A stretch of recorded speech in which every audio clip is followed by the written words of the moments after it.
আসসালামু আলাইকুম। আশা করি সকলেই ভালো আছেন। প্রিয় চাকরি প্রত্যাশী ভাই ও বোনেরা, আজকের এই ভিডিওটা খুবই গুরুত্বপূর্ণ একটি ভিডিও হতে চলছে। আজকের এই ভিডিওর মধ্যে মে মাসের যতগুলো সরকারি চাকরির নিয়োগ সার্কুলার বর্তমানে চলমান রয়েছে, সকল সরকারি নিয়োগ সার্কুলারগুলো আমি আপনাদেরকে দেখানোর চেষ্টা করব। এবং প্রত্যেকটা সরকারি নিয়োগ সার্কুলারগুলো কিন্তু স্থায়ী রাজস্ব খাতভুক্ত, যেখানে বাংলাদেশের ৬৪ জেলার সকল প্রার্থীরাই আবেদন করতে পারবেন। ছেলে হোক, মেয়ে হোক, সকল প্রার্থীরাই আবেদন করতে পারবেন। তো এই গুরুত্বপূর্ণ ভিডিওটা যদি আপনি দেখেন, এই একটা ভিডিওর মাধ্যমেই আপনি কিন্তু বাংলাদেশের চলমান সকল নিয়োগ সার্কুলার আপনি জানতে পারবেন। আর অন্য কোনো ভিডিও দেখতে হবে না। এই ভিডিওর মাধ্যমে সকল চলমান নিয়োগ সার্কুলারগুলো জানতে পারবেন। আপনার শিক্ষাগত যোগ্যতা অনুযায়ী আপনি কোন পদে আবেদন করবেন, সেই প্রসেসটা আপনি আবেদনটার মাধ্যমেই দেখতে পারবেন। অর্থাৎ ভিডিওটার মাধ্যমে আপনি জানতে পারবেন। আর এছাড়াও কিন্তু আমরা এখান থেকে সবকিছু আপনাদেরকে দেখানোর চেষ্টা করব। সংক্ষিপ্তভাবে দ্রুতই দেখানোর চেষ্টা করব। পদের নাম, পদের সংখ্যা, শিক্ষাগত যোগ্যতা এবং প্রত্যেকটা সার্কুলারে কিভাবে আবেদন করবেন এই বিষয়টা আমি আপনাদেরকে জানিয়ে দেবো এই ভিডিওর মাধ্যমে।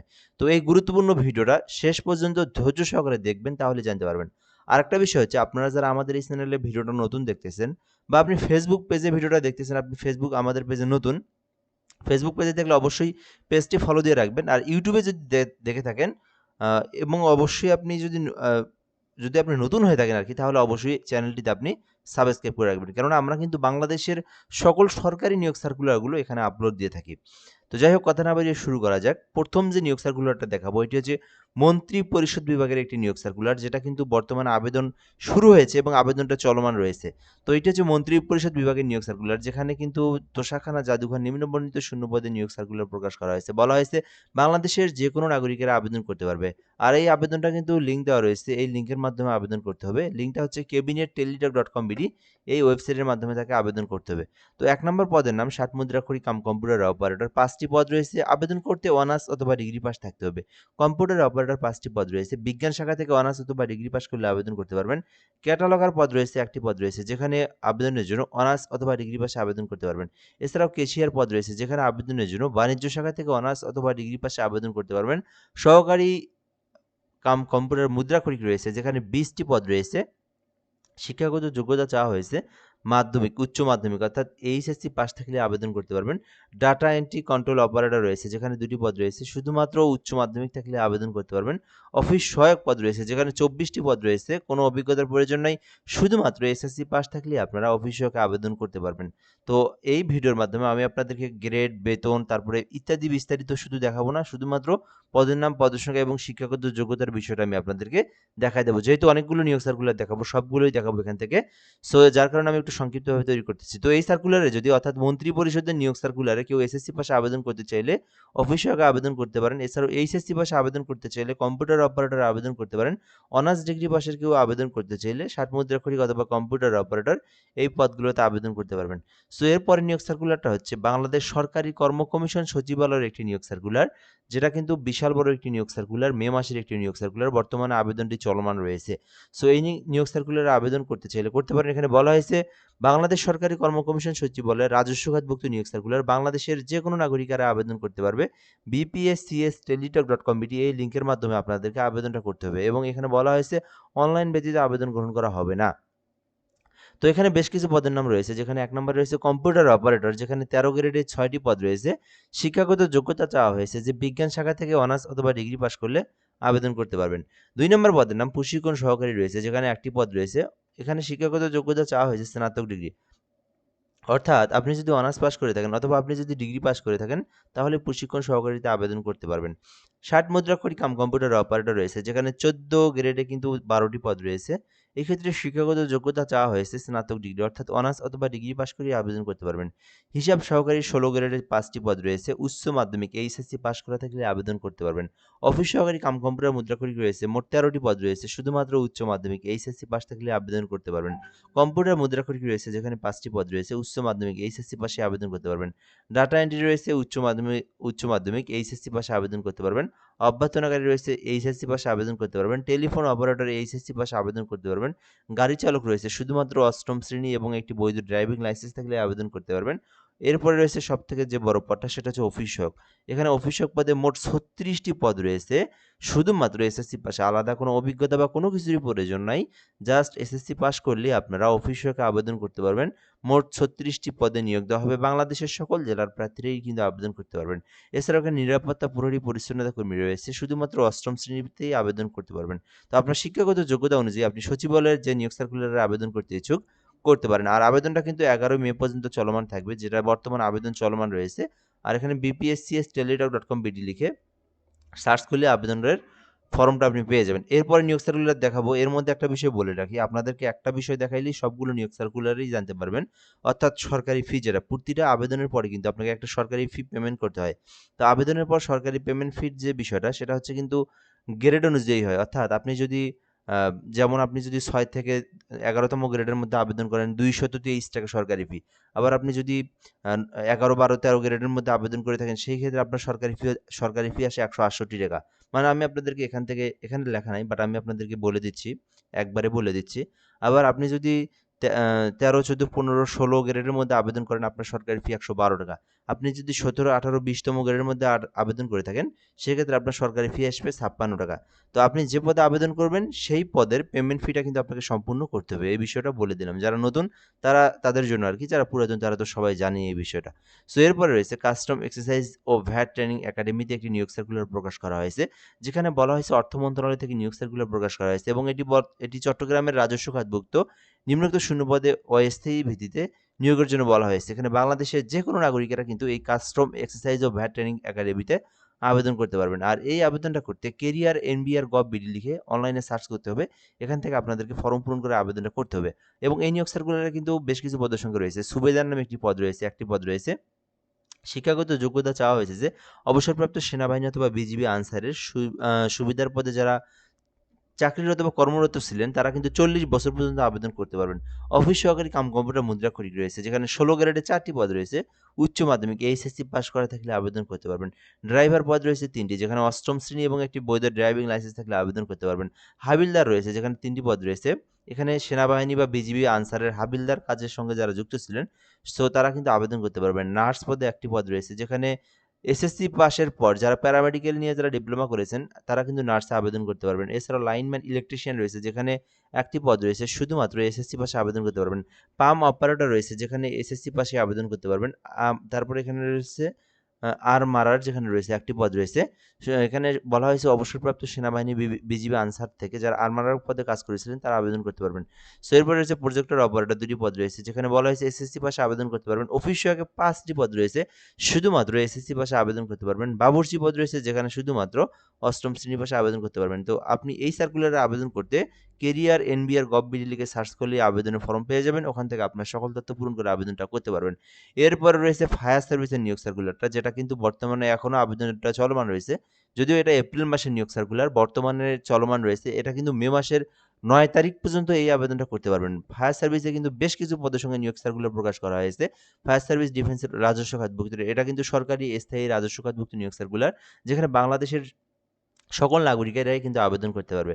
তো এখানে ১ নম্বর লিপিকার কাম কম্পিউটার অপারেটর রয়েছে, যেখানে শুধুমাত্র আপনারা অনার্স অথবা ডিগ্রি পাশে আবেদন করবেন। ধর্মীয় শিক্ষক পদে নিয়োগ দেওয়া হবে, যেখানে ফাজিল মাদ্রাসা থেকে যারা লেখাপড়া করেছেন, ৩ বছরের অভিজ্ঞতা রয়েছে, আবেদন করতে পারবেন। ইঞ্জিন ড্রাইভার রয়েছে, যেখানে একটি পদ রয়েছে, যেখানে শিক্ষাগত যোগ্যতা চাওয়া হয়েছে স্বীকৃতি প্রতিষ্ঠান থেকে সংশ্লিষ্ট বিষয় সনদে, অর্থাৎ ইঞ্জিন ড্রাইভার কাজের অভিজ্ঞতা থাকলে আবেদন করতে পারবেন। ড্রাইভার রয়েছে ১৫ গ্রেডের ১৩টি পদ রয়েছে, শুধুমাত্র ৮ম শ্রেণী থাকলে আবেদন করতে পারবেন। অফিস সহকারী কাম কম্পিউটার মুদ্রাক্ষরিক রয়েছে, যেখানে ৯টি পদ রয়েছে, শুধুমাত্র আপনারা এসএসসি পাশে এইচএসসি পাশে আবেদন করতে পারবেন। অফিস সহকারী আমি আবারও ভালো করে বুঝাই দিচ্ছি। অফিস সহকারীতে আবেদন করতে দুঃখিত, অফিস সহকারী কাম কম্পিউটার মুদ্রাক্ষরিক, অর্থাৎ এটা কম্পিউটার মুদ্রাক্ষরিক, এটিতে আবেদন করে উচ্চ মাধ্যমিক লাগবে, এইচএসসি পাস লাগবে। কম্পিউটার সম্পর্কে বেসিক দক্ষতা থাকলে আবেদন করতে পারবেন। আচ্ছা, এইবার আসি আমরা ডিফেন্সের যে নিয়োগ সার্কুলারটা, অর্থাৎ ফায়ার ফাইটার, যেটা কিন্তু ১৬৫টি পদ রয়েছে এখানে, বর্তমানে আবেদনটা চলমান রয়েছে। এটা কিন্তু ফায়ার সার্ভিসের যে ডিফেন্সের যে নিয়োগটা, ফায়ার ফাইটার যেটাকে আমরা বলে থাকি, সেই ফায়ার ফাইটার নিয়োগ দেওয়া হবে ১৬৫ জনকে। ১৭ গ্রেডে নিয়োগ দেওয়া হবে। পুরুষ প্রার্থীরা আবেদন করতে পারবেন, শুধুমাত্র এসএসসি পাস করলে আবেদন করা যাবে। মাত্র ৫ ফুট ৬ ইঞ্চি হলে আবেদন করা যাবে। আর মহিলারা আবেদন করতে ৫ ফুট ৩ ইঞ্চি হলে আবেদন করা যাবে। উভয় প্রার্থীরাই আবেদন করতে পারবেন। এসএসসি পাস করলে আবেদন করতে পারবেন ফায়ার ফাইটার পদে। এর মধ্যে একটা বিষয় বলে নেই, এই যে ফায়ার ফাইটারে যারা আবেদন করবেন, বাংলাদেশের সরকারি চাকরির যে সর্বশেষ নীতিমালা অনুযায়ী সকল চাকরির জন্য কিন্তু 18 হতে 32 বছর পর্যন্ত আবেদনের সুযোগ থাকে। কিন্তু ডিফেন্সের চাকরিতে কিন্তু সেটা না। ডিফেন্সের চাকরিতে কিন্তু সময়টা কিন্তু নির্ধারিত করে দেওয়া থাকে একেবারেই অল্প। এই ফায়ার সার্ভিসের এই শুধুমাত্র ফায়ার ফাইটার পদে যারা আবেদন করবেন, তাদের বয়সটা হচ্ছে 18 থেকে 20 বছরের মধ্যে। সো যাদের বয়সটা 18 থেকে 20 বছরের মধ্যে শুধুমাত্র তারাই আবেদন করতে পারবেন। এছাড়াও এখানে নার্সিং অ্যাটেন্ডেন্ট রয়েছে, যেখানে 17 গ্রেডের পদ রয়েছে, যেখানে আবেদনের জন্য শিক্ষাগত যোগ্যতা চাওয়া হয়েছে শুধুমাত্র এসএসসি পাশে আবেদন করতে পারবেন। এছাড়াও এখানে অফিস সহায়ক রয়েছে, যেখানে 4টি পদ রয়েছে। এটাতে কিন্তু 32 বছর পর্যন্ত আবেদন করা যাবে। শুধুমাত্র এসএসসি পাশেই আপনারা অফিস সহায়কে আবেদন করতে পারবেন। তারপরে রয়েছে সহকারী হোস্ট রিপেয়ার, যেখানে আপনার 8ম শ্রেণীতে আবেদন করতে পারবেন। মোট কিন্তু 197টি পদ রয়েছে। তো এই সার্কুলারে আপনার শিক্ষাগত যোগ্যতা অনুযায়ী আবেদন করতে পারবেন। আপনার যদি বয়সটা 18 থেকে 20 বছরের মধ্যে হয়, তাহলে আপনি ফায়ার ফাইটার আবেদন করতে পারবেন ডিফেন্সের চাকরিতে। আর আবেদনটা কিন্তু 9 তারিখ পর্যন্ত চলমান থাকবে। এই আবেদনটা করতে fscdteletra.com.bd থেকে আপনাকে অনলাইনে ফর্ম পূরণ করে আবেদনটা করতে হবে। সো পরবর্তী নিয়োগ সার্কুলারে চলে যাব আমরা। এটা হচ্ছে আপনার বাংলাদেশ পল্লী বিদ্যুতায়ন বোর্ড নিয়োগ সার্কুলার একটি, যেখানে কিন্তু শিক্ষানিবাস লাইনম্যান নিয়োগ দেওয়া হবে। 1035টি পদ রয়েছে এখানে। সো বুঝতেই পারতেছেন 1035টি পদ রয়েছে এই নিয়োগ সার্কুলারে। মোটামুটি বাংলাদেশের সবথেকে মানে এই এপ্রিল মাসের সরি মে মাসের মধ্যে, এপ্রিল তো চলেই গেল যেহেতু, মে মাসের মধ্যে এটা অনেক বড় একটি নিয়োগ সার্কুলার, যেখানে মোট 1035টি পদ রয়েছে। শুধুমাত্র এসএসসি পাশে আবেদন করতে পারবেন। তো চলুন দেখা যাক এই নিয়োগ সার্কুলারে আবেদন করতে আপনার শিক্ষাগত যোগ্যতা কি প্রয়োজন। এটা হচ্ছে পদের নাম শিক্ষানিবাস লাইনম্যান নিয়োগ দেওয়া হবে 1035টি পদ। এইটাতে আবেদন করতে আপনার বয়সটা হচ্ছে 18 থেকে 21 বছরের মধ্যে থাকতে হবে। ভালো করে বুঝবেন, 18 থেকে 21 বছরের মধ্যে হলে আবেদন করতে পারবেন। আর এই আবেদনটা করতে আপনাকে শুধুমাত্র সায়েন্স থেকে লেখাপড়া করতে হবে। শুধুমাত্র সায়েন্স ডিপার্টমেন্ট থেকে যারা এসএসসি পাস করেছেন এবং যাদের রেজাল্টটা 3 পয়েন্টের উপরে, তারাই আবেদন করতে পারবেন। এখানে 1 পয়েন্ট কম হলেও আবেদন করা যাবে না। আপনার কিন্তু ভোকেশনাল বা আপনার আর্টস, কমার্স এগুলো থেকেও আবেদন করা যাবে না। শুধুমাত্র সায়েন্স থেকে এসএসসি পাস করলেই আবেদন করতে পারবেন। তবু 3 পয়েন্টের উপরে আপনার রেজাল্টটা থাকতে হবে। সো এখানে 1035টি পদ রয়েছে। বয়সটা কিন্তু 21 বছর পর্যন্ত আবেদনের সুযোগ রয়েছে। আর এখান থেকে বলা হয়েছে বেতন স্কেল দেওয়া রয়েছে। বুকের মাপ দেওয়া রয়েছে। এখানে উচ্চতা দেওয়া রয়েছে মাত্র 5 ফুট 4 ইঞ্চি হলেই আবেদন করা যাবে। সো আশা করি আপনারা এই বিষয়টা সম্পর্কে বুঝতে পেরেছেন। আর এটাতে শুধুমাত্র পুরুষ প্রার্থী নিয়োগ দেওয়া হবে, শিক্ষানিবাস লাইনম্যান নিয়োগ দেওয়া হবে। আরেকটা বিষয় হচ্ছে এই নিয়োগ সার্কুলার কিন্তু অনলাইনে না, এটা কিন্তু সরাসরি অফলাইনে আবেদন। অর্থাৎ আপনার এখানে সার্কুলারটা আপনি বিস্তারিত দেখে নিতে পারেন। এগুলো ভিডিও আমার লং ভিডিও দেওয়া রয়েছে আপনার ইউটিউবের মধ্যে। সো আপনারা এটা 19 তারিখে আপনার স্ব পল্লী বিদ্যুতে উপস্থিত হয়ে আপনাকে কিন্তু লাইনে দাঁড়াইতে হবে। ঠিক আছে? আর এটা কিন্তু আপনার এখানে বেশ কিছু কাগজপত্র দেওয়া রয়েছে। এই কাগজপত্রগুলো নিয়ে যেতে হবে। এগুলো আপনারা লং ভিডিও আমি আপনার এই ভিডিওর মধ্যে এড করে দেবো। সেখান থেকে দেখে নিতে পারেন, অথবা আপনি ইউটিউবে অথবা যেকোনো জায়গায় সার্চ করে দেখতে পারবেন। ঠিক আছে? অথবা আপনি ফেসবুকে যারা দেখতেছেন, ফেসবুকের কিন্তু ভিডিওতে আমি এই সার্কুলারটার পিডিএফটা দিয়ে দেবো। আপনারা চাইলে ওখান থেকে আপনি এইটা পড়ে দেখতে পারেন। ঠিক আছে? সো এইটা কিন্তু অনলাইনে না। এইটা কিন্তু আপনারা আম কাগজপত্র নিয়ে এই অফিসে যাইতে হবে এখানে নিজ, নিজ বাংলাদেশের 64 জেলার 64টা জেলাতেই কিন্তু পল্লী বিদ্যুৎ সমিতি রয়েছে। তো মূল যে পল্লী বিদ্যুৎ সমিতি ১ যেটা, অর্থাৎ কেন্দ্র যেটা, প্রধান শাখা যেটা, সেইখানে আপনাকে উপস্থিত হয়ে আপনার কাগজপত্র জমা দিতে হবে। সো আশা করি আপনারা এই বিষয়টা সম্পর্কে জানতে পেরেছেন। এইটার জন্য কোনো ধরনের অনলাইনে কোনো কাজ নেই, সবকিছু অফলাইনে। সো এরপর রয়েছে gas transmission company limited, GTCL. So এটাতে আবেদন করতে চাইলে করতে পারেন। এখানে বেশ কিছু পদের সংখ্যা রয়েছে। ক্যাশিয়ার পদ রয়েছে, যেখানে 2টি পদ রয়েছে। বাণিজ্যিক বিষয়ে যারা অনার্স ডিগ্রি পাস করেছেন আবেদন করতে পারবেন। হিসাব সহকারী রয়েছে, 1টি পদ রয়েছে, যেখানে স্নাতক ডিগ্রিতে আবেদন করতে পারবেন। রিসিপশনিস্ট রয়েছে, যেখানে 2টি পদ রয়েছে, স্নাতক সনদপত্র থাকলে আবেদন করতে পারবেন। মেডিকেল অ্যাসিস্ট্যান্ট পুরুষ নিয়োগ দেওয়া হবে, যেখানে নার্সিং ধাত্রী থেকে আবেদন করলে আবেদন করতে পারবেন। মেডিকেল অ্যাসিস্ট্যান্ট মহিলা নিয়োগ দেওয়া হবে। নার্সিং বিদ্যা নিয়ে যারা ডিপ্লোমা করেছেন আবেদন করতে পারবেন। এছাড়াও সার্ভেয়ার পদ রয়েছে, 4টি পদ রয়েছে, যেখানে এসএসসি পাস এবং এসএসসি পাসের পরে সার্ভেয়ার নিয়ে 2 বছরের কাজের অভিজ্ঞতা থাকলে আবেদন করতে পারবেন। প্ল্যান অপারেটর রয়েছে, 17টি পদ রয়েছে। ভোকেশনাল থেকে আপনারা যারা এইচএসসি উচ্চ মাধ্যমিক পাস করেছেন, 3 বছরের অভিজ্ঞতা রয়েছে, আবেদন করতে পারবেন। এছাড়াও এখানে সিনিয়র টেকনিশিয়ান রয়েছে, ভোকেশনাল থেকে লেখাপড়া করলে আবেদন করতে পারবেন। ইলেকট্রিশিয়ান রয়েছে, ভোকেশনাল থেকে লেখাপড়া করতে হবে এবং 2 বছরের অভিজ্ঞতা থাকতে হবে। Transport supervisor, PC operator, technician junior, transport supervisor, junior technician রয়েছে। সো আপনারা পদে আবেদন করতে পারবেন। ইমাম রয়েছে, মুয়াজ্জিন রয়েছে। সো আপনারা যারা হাফেজ আলেম তারা কিন্তু আবেদন করতে পারবেন ইমাম মুয়াজ্জিন পদে। সো এটা হচ্ছে আপনার Bangladesh gas transmission company limited, GTCL এর একটি নিয়োগ সার্কুলার। সো পরবর্তী নিয়োগ সার্কুলার দেখাবো বাংলাদেশ ট্যুরিজম বোর্ডের একটি নিয়োগ সার্কুলার। তো এটার কিন্তু আবেদন আছে কিনা একটু আমি দেখে নেই। এটার লাস্ট ডেটটা, যদিও এটা যেহেতু এটা এপ্রিল মাসের একটি নিয়োগ সার্কুলার। সো এটা নিয়োগ সার্কুলার আমি জাস্ট একটু আপনাদেরকে লাস্ট ডেটটা দেখাই দিচ্ছি। তারপরে কিন্তু এটা যদি সময় থাকে তাহলে আমি আপনাদেরকে দেখাবো, সময় না থাকলে কিন্তু আমি আপনাদেরকে এই নিয়োগ সার্কুলারটা আপনাদেরকে আমি দেখাবো না। তো ১ টা মিনিট ধৈর্য ধরুন, আমি শুধু এটার ইনডেটটা দেখে নেই। সো ইনডেটটা এটার সময় শেষ হয়ে গেছে গতকাল, ঠিক আছে? এইটা আপনার এপ্রিল মাসের গতকাল শেষ হয়ে গেছে। যেহেতু আবেদন সময় শেষ হয়েছে এটা বাদ। সো পরবর্তী নিয়োগ সার্কুলার দেখাবো কর অঞ্চল দিনাজপুরের একটি নিয়োগ সার্কুলার, যেখানে কিন্তু আপনি চাইলে আবেদন করতে পারবেন। এইটা হচ্ছে আপনার বলা হয়েছে যে আ অর্থ মন্ত্রণালয়, অভ্যন্তরীণ সম্পদ বিভাগ এক শাখার এই নিয়োগ সার্কুলারটি প্রকাশ করা হয়েছে। যেখানে বলা হয়েছে ১৩ থেকে ২০ তম গ্রেড পর্যন্ত নিয়োগ বিজ্ঞপ্তি প্রকাশ করা হয়েছে। বিশাল বড় একটি নিয়োগ সার্কুলার। এখানে বলা হয়েছে যে মোট ১১২টি শূন্যপদে অস্থায়ী ভিত্তিতে সরাসরি জনবল নিয়োগের নিমিত্তে দিনাজপুর, ঠাকুরগাঁও, পঞ্চগড় জেলার স্থায়ী বাসিন্দারা আবেদন করতে পারবেন। হ্যাঁ, এখানে একটা বিষয় রয়েছে। আপনাদেরকে আরেকটা বিষয় আমি বলে রাখি। এই যে যেমন মন্ত্রী পরিষদ এই নিয়োগ সার্কুলারটা, কর্ম কমিশন নিয়োগ সার্কুলারটা, ভ্যাট, ফায়ার সার্ভিস এইরকম সরকারি নিয়োগ সার্কুলারে কেউ যদি আবেদন করে নিতে চান আমাদের মাধ্যমে, তাহলে আপনি ঘরে বসে থেকে আবেদন করে নিতে পারবেন। হোয়াটসঅ্যাপ নাম্বার দেওয়া রয়েছে। সো এই নাম্বারে যোগাযোগ করতে হবে। তাহলে কিন্তু আপনি ঘরে বসে থেকে বাংলাদেশের যেকোনো সরকারি চাকরির আবেদন নির্ভুলভাবে করতে পারবেন। অর্থাৎ যে আবেদনগুলো অনলাইনের মাধ্যমে করতে হয়, সেই আবেদনগুলো আপনি আমাদের সঙ্গে যোগাযোগ করে ঘরে বসে থেকে একদম নির্ভুলভাবে আবেদন করে নিতে পারবেন। সো আপনারা এই নাম্বারটাতে হোয়াটসঅ্যাপ এসএমএস করবেন যারা আবেদন করে নিতে চান। সো এরপরে দেখাবো কর অঞ্চল দিনাজপুর। এই নিয়োগ সার্কুলারটার একটা বিষয় হচ্ছে, এটা কিন্তু বাংলাদেশের সবাই আবেদন করতে পারবে না। এই নিয়োগ সার্কুলারের আবেদন শুধুমাত্র শুধুমাত্র কোন জেলা এখানে উল্লেখ করা রয়েছে। ১ নম্বরে রয়েছে দিনাজপুর। শুধুমাত্র দিনাজপুর জেলা, শুধুমাত্র ঠাকুরগাঁও জেলা, শুধুমাত্র পঞ্চগড় জেলা। এই ৩ টা জেলার প্রার্থীরাই আবেদন করতে পারবে। সো এর বাহিরে কিন্তু দুঃখিত, আমি আপনাদেরকে একটু এদিকে এসে দেখাই। সো এই নিয়োগ সার্কুলারটা ভালো করে বুঝবেন। এটা কিন্তু এই ৩ জেলা ব্যতীত বাংলাদেশের আর কেউ আবেদন করতে পারবে না। দিনাজপুর, ঠাকুরগাঁও, পঞ্চগড় জেলার জন্য এই নিয়োগ সার্কুলারটা। যারা এই জেলার স্থায়ী বাসিন্দা শুধুমাত্র তারাই আবেদন করতে পারবেন। অনলাইনে আবেদন করতে হবে tax.din.teletalk.com.bd ওই ওয়েবসাইটের মাধ্যমে আবেদন করতে হবে।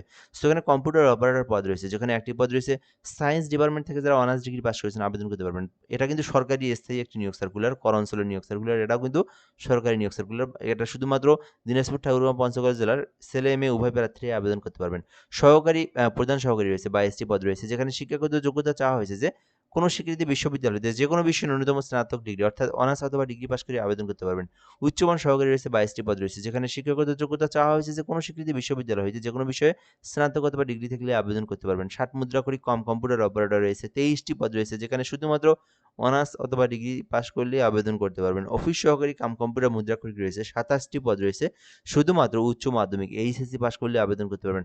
অফিস সহায়ক রয়েছে, যেখানে ২৭টি পদ রয়েছে, শুধুমাত্র এসএসসি পাস করলে আবেদন করতে পারবেন। দেখেন কয়েকটি জেলার নিয়োগ সার্কুলার, বিশাল বড় একটি নিয়োগ সার্কুলার। তো আমি বলবো যারা ঠাকুরগাঁও, দিনাজপুর, পঞ্চগড়ের প্রার্থীরা আছেন অবশ্যই আপনারা আবেদন করবেন। কেননা এই নিয়োগ সার্কুলার কিন্তু বাইরের প্রার্থীরা আবেদন করতে পারবে না, যার কারণে কিন্তু আবেদনের সংখ্যাটা অনেকটাই কম হবে। সো আপনারা অবশ্যই এই চান্সটা কখনোই মিস করবেন না। দিনাজপুর, পঞ্চগড়, ঠাকুরগাঁও এই ৩ জেলার প্রার্থী। আবেদন করতে ১৮ থেকে ৩২ বছর পর্যন্ত সময় রয়েছে। আর এই আবেদনটা কিন্তু ৩ তারিখ থেকে অর্থাৎ আ আগামীকাল ৩ তারিখ থেকে আবেদনটা শুরু হবে। অর্থাৎ ৩ মে থেকে ১৭ মে পর্যন্ত আবেদনটা চলবে। খুবই গুরুত্বপূর্ণ বিষয়, ৩ মে থেকে ১৭ মে পর্যন্ত আবেদনটা চলবে। আবেদন নিজেরা করতে চাইলে tax.din.teletalk.com.bd থেকে আবেদন করতে পারবেন। আর এই ৩ জেলার প্রার্থী কেউ যদি আমার ভিডিওটা দেখে থাকেন, সো আপনারা আমার থেকে আবেদন করে নিতে চাইলে এই নম্বরে হোয়াটসঅ্যাপে এসএমএস করতে হবে। তাহলে আপনি আমাদের মাধ্যমে আবেদন করে নিতে পারেন। এছাড়াও এই যেমন মন্ত্রী পরিষদ, কর্ম কমিশন, ভ্যাট, ফায়ার সার্ভিস এমন সরকারি নিয়োগ সার্কুলারে আবেদন করতে বাংলাদেশের যেকোনো প্রার্থীরাই আবেদন করতে পারবেন। হোয়াটসঅ্যাপে এসএমএস দিবেন। সো এই নিয়োগ সার্কুলারে আবেদন কিন্তু ১৭ মে পর্যন্ত চলবে। সো কর অঞ্চল দিনাজপুরের যেটি। সো আবেদন করার পর সরকারি ফি যেটা এটা আপনারা দিবেন। আমি তো বলে দিলাম কোন গ্রেডের জন্য কত টাকা। এখানে আলাদা, আলাদা দেওয়া রয়েছে। ১ থেকে ৫ এর মধ্যে কেউ আবেদন করলে ১১২, ৬ এর মধ্যে আবেদন করলে ৫৬ টাকা পেমেন্ট ফিটা সম্পূর্ণ করে আপনার আবেদনটা একদম সবকিছু সম্পূর্ণ করতে হবে। সো আশা করি আপনারা আজকের এই ভিডিওর মাধ্যমে চলমান সকল নিয়োগ সার্কুলারগুলো দেখতে পারলেন। সো এর পরবর্তী ভিডিওতে আমি আপনাদেরকে আবার যে নিয়োগ সার্কুলারগুলো আছে, সেই নিয়োগ সার্কুলারগুলো আমি আপনাদেরকে স্টেপ বাই স্টেপ এভাবে সুন্দরভাবে দেখানোর চেষ্টা করব ইনশাআল্লাহ। সো এজন্য অবশ্যই আপনি আমাদের সঙ্গে যুক্ত থাকবেন, আমাদের চ্যানেলে সাবস্ক্রাইব করে রাখবেন, আমাদের ফেসবুক পেজে কেউ ভিডিওটা দেখলে অবশ্যই ফেসবুক পেজে ফলো দিয়ে রাখবেন। আর আমাদের ইউটিউবে যারা দেখতেছেন কমেন্ট বক্সে কিন্তু ফেসবুক পেজের লিঙ্ক দেওয়া রয়েছে, ফলো দিয়ে রাখবেন। ভালো থাকবেন। আসসালামু আলাইকুম।